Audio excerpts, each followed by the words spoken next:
Danes v rubriki Malo za šalo, malo za res si bomo ogledali obrezovanje trtja. Na lep sončen februarski dan smo se z našo ekipo odpravili v bližnjo Trtje v okolici Lokvice pri Metliki. Tam smo naleteli na pridne roke naših vinogradnikov, ki se niso mogli upreti toplim sončnim žarkom in so začeli z rezanjem trtja.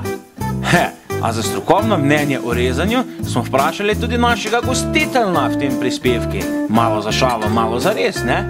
Tukaj na soncu meni je vinogradnik, bo se sam predstavil, kdo je kaj, pa ga bomo prvo vprašali, kako se letos trtje reže. Najprej dober dan. Ja, dober dan. Jaz sem Matija iz Hrasta, drugače je vinograd na Lokvici, po domače Plešivica.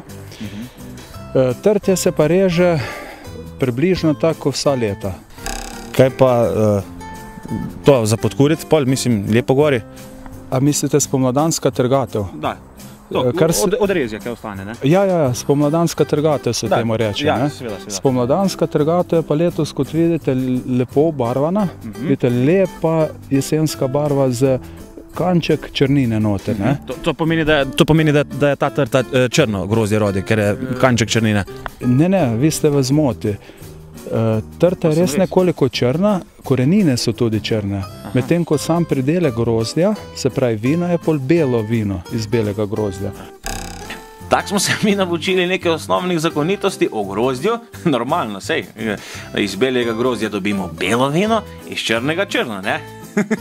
Kdo si bi mislil, ki ne pije, morbit ne bi ni znal. Normalno, to ni vse, kar smo se mi naučili. Ta naš strokovnjak nas je povučil tudi o pomembnosti, kako se trtje gnoji in vrstah domačega gnoja, ki se ga v vinogradništvu uporablja. Najboljši je, se pravi, štalski domači gnoj, od krav pa bikov. Od konjev je že drugače, kokoš je za druge zadeve. Recimo za rast brkov pa to so druge stvari. Ampak mi se ne ukvarjamo s tem. To ima recimo recepte frizerji. Kar se tiče gnoja, najboljši je štalski, hlevski gnoj, biki, junčki pa krave. Kaj pa mogoče gnoj srnjadi, divjadi? Ker recimo, ko nekdo preveč alkohola popije, pravijo, da tuli ali pa rjove ko jelen. Ja, kot jelen se temu reče, ja. Predlagam, da si pogledamo še ostale tiste, ki režejo v trtju, mogoče povedajo še kakšno besedo o samem rezanju.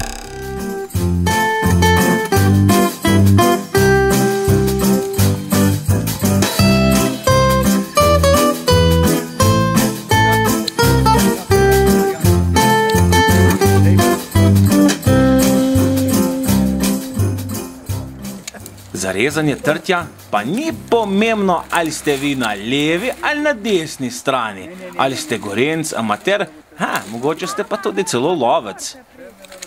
Brez vina pa salame ni lovca. Pa pečenke. Kada se pa kaj pojaga, tu v Surske okolice imajo nevado, če zadeneš, daš za jagnjčka. Če ne zadeneš, daš spet za jagnjčka, kde je skus družine pa fešta. Večeras je naša fešta. Pa se poleg divjih stvari še kaj drugega lahko vjaga v teh koncih? Ženska. Z desno roko žensko imaš, v leve pa glažvina, ne? Kjer je dim je tudi ogenj, pa dima ne vidim, ognja tudi ne. Boste sedaj podkurali, ali se mogoče pečenka že kje peče? Prištimujem za dobro pečenko, ker najboljše, ko zakuri s temo, je najboljša pečenka. Pri kolenu? Ja, tisto okoli ledvičk. Tista je boljša. Teče. Poglejmo še malo od bližje. Dobar dan, gospod. Dobar dan. Vidim, da ste malo krval po roke. Režete prvič? To pridem, ne prvič, sem kar že eno življenjsko dobo skoraj že, delovno dobo skoraj. Pa zdaj trenutno spomladansko delo je lepo, jesensko pa spet po svoji. Katero je pa najlepši del trtja? Ko je že gotovo. Vreme v mesecu februaru je dobro odslužilo in izkoristili so ga tudi vinogradniki, ki so obrezali svoje trte in jih pripravili za nove plodove v tekočem letu.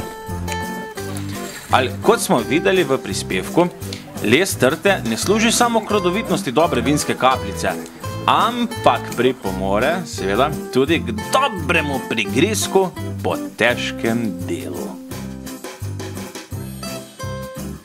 pogledali smo si obrezovanje trtja in kaj drugega. Za rubriko Malo za šalo, malo za res bo to zaenkrat vse.